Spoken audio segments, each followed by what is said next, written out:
আগে আমরা আস্তাবল বিবেকানন্দ মসজিদ সামনে আমরা দাঁড়িয়ে রুট ব্লক করার জন্য বা মিছিল করার জন্য এসেছিলাম, কিন্তু থানা পারমিশন আমাদেরকে দেওয়া হয়নি, তাই আমরা সেই দিন করতে পারিনি। এবং আমাদের মাননীয় ডিস্ট্রিক্ট অফিসার আমাদের বলে দিয়েছেন এবং কাগজ নিয়েছেন, আমাদের দাবি সনদ কাগজগুলো নিয়ে গেছেন, কিন্তু এখনও কিছু এটার কথা উঠছে না। তাই আমরা আজকে হাইকোর্টে যাওয়ার জন্য এসেছিলাম আমাদের দাবি নিয়ে, কিন্তু হাইকোর্টে জায়গা না থাকতে আমরা এই স্টুডেন্ট হেল্প ক্যাম্পটা আমরা নিয়েছি। আজকে আমরা অঙ্গনাদি ওয়ার্কার এবং হেল্পার সারা ত্রিপুরা রাজ্যের মিলিতভাবে যৌথভাবে আমরা এই আমাদের দাবি সনদগুলো পেশ করার জন্য বা কোর্টে দেওয়ার জন্য আমরা এসেছি। আপনাদের দাবিগুলোর মধ্যে উল্লেখযোগ্য কী দাবি ছিল? আমাদের প্রথমত আমরা দাবি আছে, প্রথমত আমরা সুপ্রিম কোর্ট এবং হাইকোর্টের অনুসারে আমাদেরকে নিয়মিত স্বীকৃতি দেওয়া।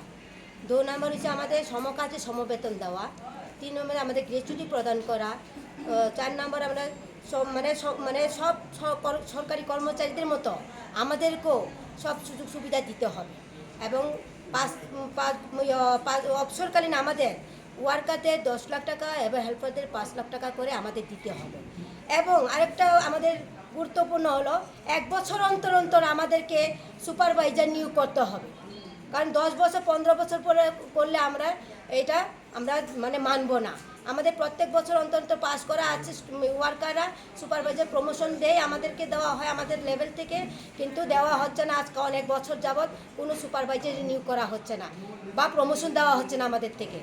এই জন্য আমরা চাচ্ছি সরকারের কাছে আমাদের প্রত্যেক বছর অন্তর অন্তর অঙ্গনাদি কর্মীদের বা যারা হেল্পার পাস করা আছে ওনাদেরকে অঙ্গনাদি রূপে আর অঙ্গনাদি ওয়ার্কারের সুপারভাইজারদের রাজ্য থেকে অঙ্গনারী কর্মী সহায়িকারা এখানে এসেছেন।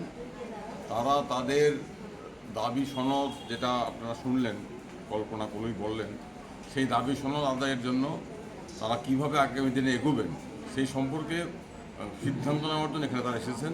তারা প্রত্যেকেই চান তাদের অধিকার আদায় করা। আমরা তাদের পাশে আছি।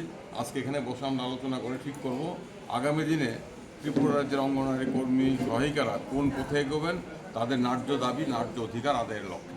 তার জন্যই মূলত কর্মসূচি নেওয়া এবং নিজেদের মধ্যে মত বিনিময় করে একটা সিদ্ধান্তে পৌঁছা আগামী দিনের লক্ষ্যে আমরা কীভাবে এগোবো এই সম্পর্কে আজকে এখানে সিদ্ধান্ত হবে।